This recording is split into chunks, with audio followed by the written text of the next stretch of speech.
مردان علی لا فتح الا علی۔ 15 اہل سنت کی معتبر ترین کتابوں کے حوالے ہمارے پاس موجود ہیں، خود پڑھ کر بتا رہا ہوں آپ کو جی، کہ جس میں اہل سنت کی بزرگ محدثین کا اقرار ہے، تسلیم ہے کہ خانہ کعبہ میں علی کی ولادت ہوئی ہے، مولا مولود کعبہ ہے۔ اور مولود کعبہ بھی وہی جو میں عرض کرنے جا رہا ہوں کہ دروازے سے نہیں گئی ہیں بی بی، اگر دروازے سے چلی جاتی تو تاریخ کچھ اور لکھتی، چابی ابو طالب کے پاس تھی، لیکن بی بی ایک مرتبہ کعبے کا طواف کر رہی ہیں، کون دیکھ رہا ہے؟ حضرت عباس ابن عبد المطلب، نبی کے چچا دیکھ رہے ہیں۔ کیا دیکھ رہے ہیں کہ فاطمہ بنت اسد خانہ کعبہ کے گرد طواف کرتے ہوئے ایک مرتبہ جب پہنچی ہیں رکن یمنی تک تو خانہ کعبہ کی دیوار گرنے لگی۔ میں کچھ فاصلے پر بیٹھا تھا، میں چند قدم آگے بڑھا کہ کسی طرح اس بی بی کو بچاؤں، مگر وہ دیوار جب گرنے کا انداز اس کا ہوا، وہ ہلنے لگی، اس میں اتنی جگہ بنی کہ ایک بندہ اندر جا سکتا تھا، تو فاطمہ بنت اسد اندر چلی گئی، دیوار بند ہو گئی۔ اب عباس ابن عبد المطلب پریشان ہیں، نگران ہیں کہ یہ کیا ماجرا ہے، دیوار جڑ گئی ہے۔ گئے ہیں گھر کی طرف، ابو طالب یہ ماجرا میں نے دیکھا ہے، یہ دن کا وقت ہے، 3 دن تک مجمع جمع ہوتا رہا، خبر پھیلتی رہی۔ مکے کے اطراف میں جتنے دیہات تھے، مکے سے جتنے وابستہ شہر تھے، سب چلو خانہ کعبہ کے اندر کوئی واقعہ ہو رہا ہے۔ میں ایک جملہ کہوں اہل علم کے لیے، عزیزان گرامی، اگر واقعہ یہیں تمام ہو گیا ہوتا، عباس ابن عبد المطلب ہی راوی ہوتے، تو شاید ایک طبقہ کہتا خبر واحد ہے اور خبر واحد کا اعتبار نہیں ہے۔ ان کے مطابق خبر واحد، ایک آدمی بول رہا ہے بھائی، خبر متواتر نہیں ہے، خبر واحد ہے۔ لیکن یہ خبر واحد کیسی ہے؟ جملہ دے رہا ہوں، اندر جاتے ہوئے ایک نے دیکھا ہے، آتے ہوئے پورے مکے نے دیکھا۔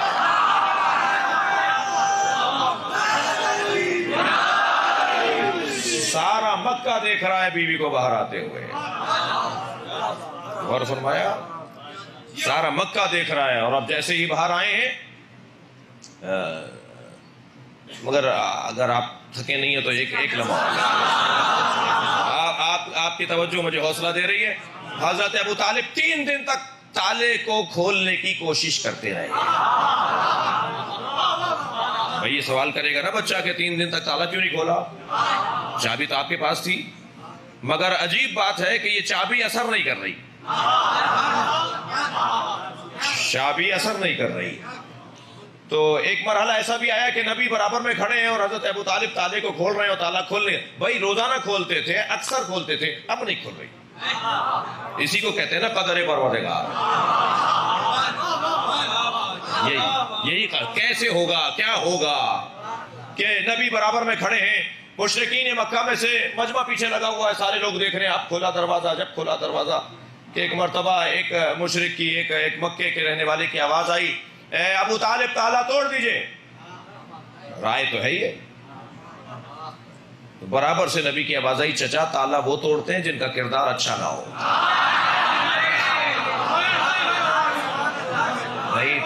اچھا نبی تو جانتے ہیں نا کہ ماجرا کیا ہے، کہ ایک مرتبہ 3 دن کے بعد وہی دیوار دوبارہ ہلی۔ بھائی کمال تو یہ ہے نا، اگر پہلی مرتبہ ہلتی تو کہتے حادثہ ہوا تھا، یہ حادثہ نہیں ہوا، منصوبہ ہوا ہے۔ بھائی غور کریں جملوں کے اوپر، اللہ کا کوئی کام حادثتاً نہیں ہوتا، منصوبتاً ہوتے ہیں۔ صلوات پڑھیں محمد و آل محمد۔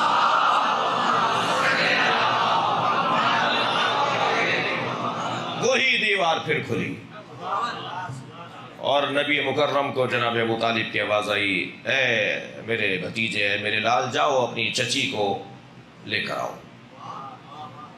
سب سے پہلے قدم خانہ کعبہ میں نبی نے رکھا۔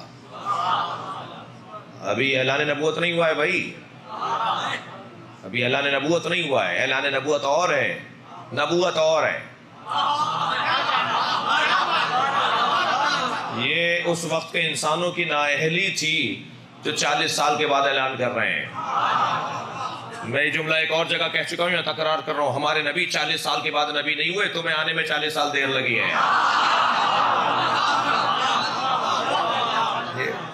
تمہیں سمجھنے میں دیر لگی ہے۔ یہ تو اس وقت بھی نبی تھے جب آدم آب و گل کے درمیان تھے، جب حضرت آدم کا بھی وجود نہیں تھا، یہ اس وقت بھی نبی تھے۔ سرکار اندر گئے ہیں تو آگے بڑھ کر جناب فاطمہ بنت اسد نے فرمایا، اے میرے لال اپنے بھائی کو گود میں لو۔ ایک حسین جمیل دو حسنوں ہوئی کا تو قصہ ہے بھائی، ایک حسن محمد، ایک حسن علی، ایک سکے کا یہ رخ، ایک سکے کا وہ رخ، ایک نور کے دو ٹکڑے جی، ایک کا جمال چچا کو اور دادا کو کہلوا رہا ہے کہ نام محمد رکھو، ایک کا حسن کہلوا رہا ہے اس کا نام علی رکھو۔ آگے بڑھ کے گود میں لیا، فرمایا اے میرے محمد، اے میرے لال، اس بھائی نے، تمہارے بھائی نے 3 دن سے کچھ کھایا نہیں ہے، آنکھیں نہیں کھولی ہیں، رویا نہیں ہے۔ میرے مولا نبی نے جیسے ہی گود میں لیا، اب آپ کی ولائی سماتے ہیں تو ایک جملہ اور کہہ دیتا ہوں، جب سننے والے اچھے ہوں نا تو پھر پڑھنے کو بھی دل کرتا ہے۔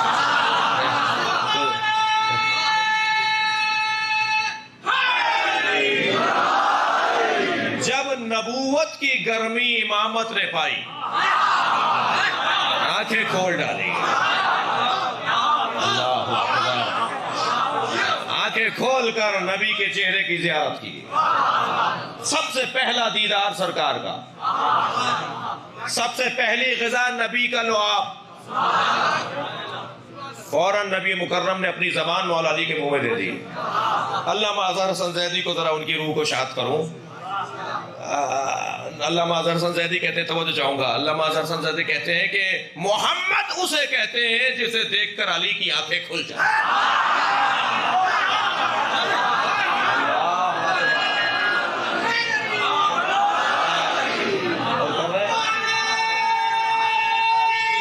ہو جائے ایک اور جملہ سن لیجئے علامہ اظہر حسن زیدی کا، فرماتے ہیں علی اسے کہتے ہیں جسے محمد نے زبان دے دی۔ اور فرما رہے ہیں آپ حضرت، نبی نے اپنی زبان مبارک مولا علی کے منہ میں دے دی، اور جیسے بچہ گھٹی لیتا ہے، پہلی گھٹی لعاب نبی۔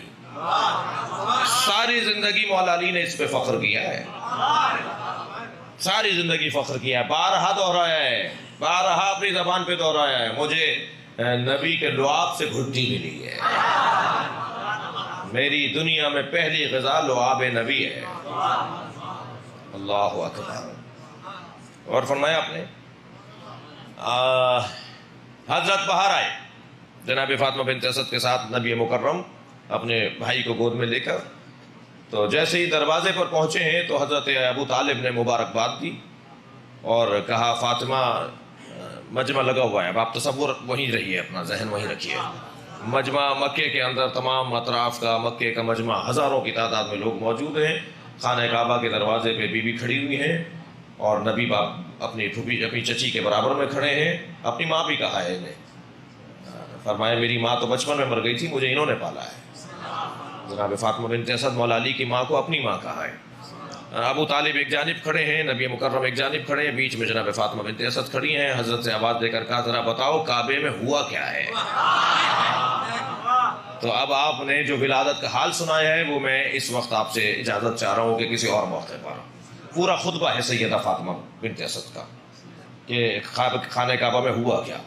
لے کے چلے حضرت ابو طالب، میں اس کے بعد والا مرحلہ چاہوں گا کہ آپ کی توجہ رہے، لے کے چلے حضرت ابو طالب اپنے بچے کو گود میں، کہ جیسے ہی چند قدم آگے بڑھے تو وہاں سے کوئی عیسائی پادری، وہاں سے کوئی کابل آبار یہودی عالم، وہاں سے کوئی رئیس قبیلہ، وہاں سے کوئی سردار قبیلہ، یہ سب 8 10 20 50 آدمی سامنے آ گئے، کہنے لگے ابو طالب کہاں لے جا رہے ہو؟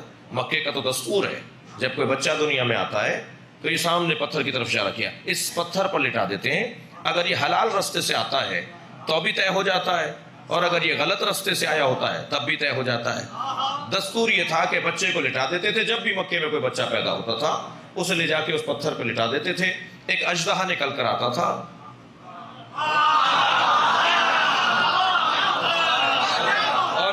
اور وہ اس بچے کو سونگھتا تھا.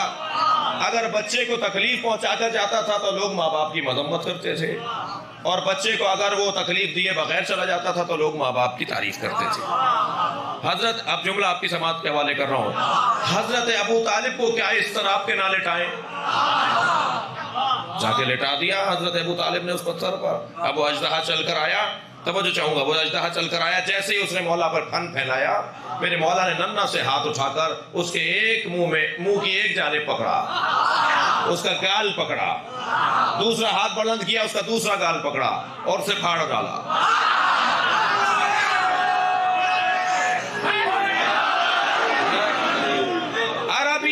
عربی میں سانپ کو کہتے ہیں حیا, اور کسی چیز کے پھاڑنے کو کہتے ہیں درہ. جیسے ہی مولا نے حیا درہ, تو مجمع نے ایک دوسرے سے کہنا شروع کیا حیا درہ, حیا درہ. آواز آنے لگی حیدرہ, حیدرہ.